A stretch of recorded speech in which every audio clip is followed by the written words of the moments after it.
Hi friends, welcome to our channel. இன்னைக்கு நாம பார்க்க போறது சூப்பரான ஒரு ரெசிபி தான். வாங்க வீடியோக்குள்ள போலாம்.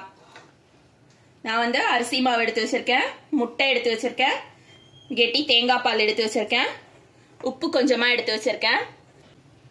ஃபர்ஸ்ட் நம்ம வந்து அரிசி மாவு வறுக்கணும். அரிசி மாவு வறுக்கிறதுக்கு அடுப்புல ஒரு கடாய் வச்சிருக்கேன்.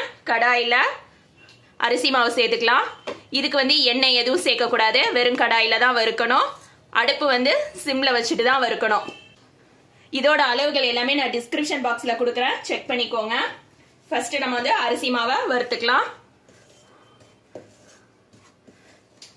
நான் இந்த அரிசி மாவு எடுத்திருக்கிறது வந்து கடை மாவு தான் எடுத்திருக்கேன். அரிசி மாவு வறுத்ததுக்கு அப்புறம் கரெக்டா நம்ம வறுத்திருக்கோமான்னு செக் பண்றதுக்கு கொஞ்சமா எடுத்து கையில வச்சு நாம பார்த்தோம்னா நல்லா நொர நொரன்னு இருக்கும். அதுதான் நமக்கு வந்து பதம். ஆரம்பத்தில் நம்ம தொட்டு பார்க்கும்போது சாஃப்டா இருக்கும். சாஃப்டா உள்ளதுலேருந்து நல்ல ஒரு கிறிஸ்பியா உள்ள அரிசி மாவு பதம் வரணும். அது வரையில் நம்ம வந்து வறுக்கணும். அடுப்பு எக்காரணத்தை கொண்டும் மீடியம் ஃப்ளேம்க்கோ இல்லை ஹை ஃப்ளேம்க்கோ கொண்டுட்டு போகக்கூடாது, சிம்ல தான் வச்சு வறுக்கணும். வறுத்துட்டு நான் காட்டுறேன். இப்போ பார்த்தீங்கன்னா மாவு நல்லா வறுத்தாச்சு. கையில் எடுத்து பார்க்கும்போது நல்ல ஒரு மொறுமொறுப்பு தன்மை இருக்கும் மாவுல, அதுதான் பதம். இப்போ இதை வந்து நாம ஒரு பாத்திரத்துல சலிச்சுக்கலாம்.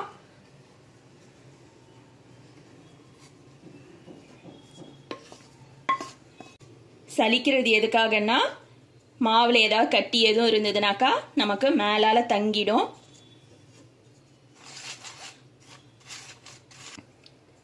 பாத்தீங்கன்னா மேல அங்கங்க கட்டி தங்கிடுச்சு. இப்போ இதை எடுத்துடலாம். மாவு கொஞ்சம் ஆறட்டும், சூடா இருக்கு. இதுல கொஞ்சமா உப்பு சேர்த்துக்கலாம்.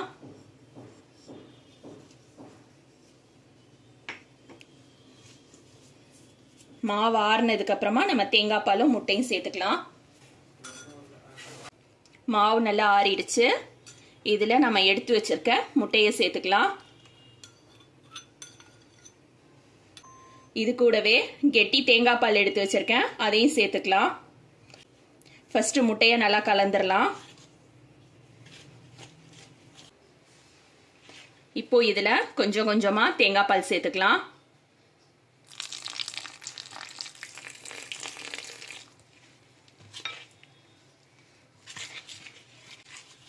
இந்த டிஷ் பாத்தீங்கன்னா எங்க ஊர்ல ஃபேமஸா செய்யக்கூடியது அதிராம்பட்டினத்து டிஷ்.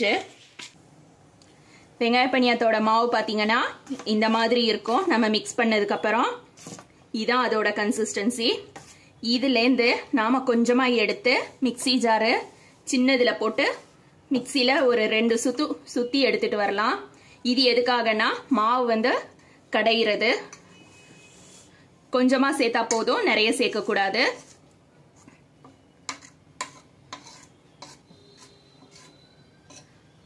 இந்த அளவுக்கு மாவு சேர்த்துட்டு மீதி மாவை ஃப்ரிட்ஜில் வைக்கணும், ஃப்ரீசர்ல வைக்க கூடாது. இது எதுக்காக ஃப்ரிட்ஜில் வைக்கணும் அப்படின்னா அப்பதான் மாவு வந்து புளிக்காம இருக்கும், இல்லைன்னா புளிச்சிரும். புளிச்சாக்கா நம்மளோட வெங்காய பனியா நல்லா இருக்காது. நான் இதை ஃப்ரிட்ஜில் வச்சுட்டு மிக்சியில் உள்ளதை நல்லா அடிச்சு எடுத்துட்டு வர்றேன். ஒரு 5 minutes ஆவது அடிக்கணும். மிக்சியில சூடு வரக்கூடாது, மிக்சி ஜாரு அந்த அளவுக்கு நம்ம வந்து அடிக்கணும். அடிச்சு எடுத்தாதான் நம்மளோட வெங்காய பனியா நல்லா கிறிஸ்பியா வரும், இல்லைன்னா கிறிஸ்பியா வராது. நான் செஞ்சுட்டு வந்து காட்டுறேன். வெங்காய பனியாத்து மாவு பாத்தீங்கன்னா இந்த மாதிரி இருக்கும். நம்ம மிக்சியில அடிச்சதுக்கு அப்புறமா இத நம்ம வச்சுக்கலாம். அடுப்புல எண்ணெய் ஊத்தி எண்ணெய் சூடு வரட்டும்.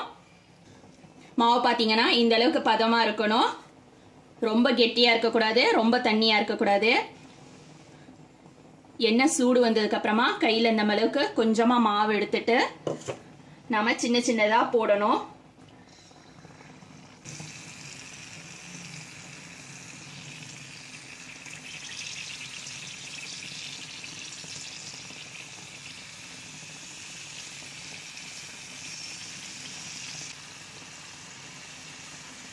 இதே மாதிரி நான் எல்லாம் போட்டுட்டு காட்டுறேன்.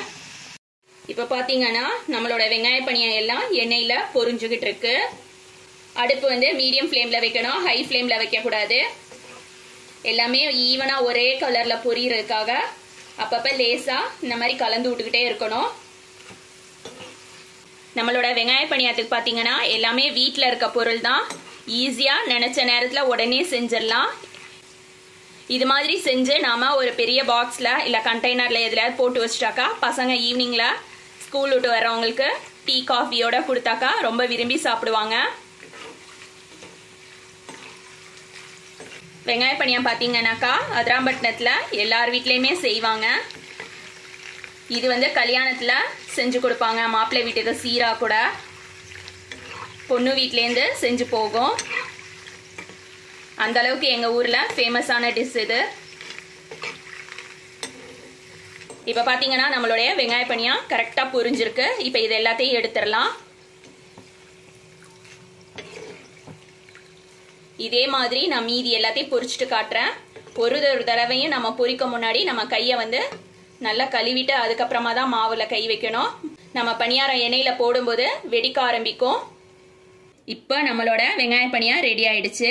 நான் சொல்ற அளவுல இதே மாதிரி நீங்களும் செஞ்சீங்கன்னா உங்க வீட்லயும் சூப்பரா வரும். நான் இதை உடைச்சு காட்டுறேன் பாருங்க எந்த அளவுக்கு கிறிஸ்பியா இருக்குன்னு சொல்லிட்டு.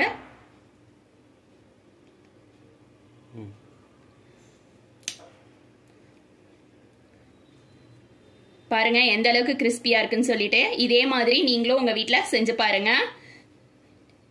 தமிழ்நாட்டுல நிறைய ஊர்ல வெங்காய பணியாரம்னு சொல்லிட்டு வேற வேற மாதிரி செய்வாங்க. ஆனா இந்த மாதிரி செஞ்சீங்கன்னாக்கா ரொம்ப டேஸ்டா இருக்கும். இது வந்து அதிராம்பட்டினத்து ஸ்பெஷல் வெங்காய பணியாரம். இதே மாதிரி நீங்களும் உங்க வீட்ல செஞ்சு பாருங்க. தேங்க்ஸ் ஃபார் வாட்சிங்.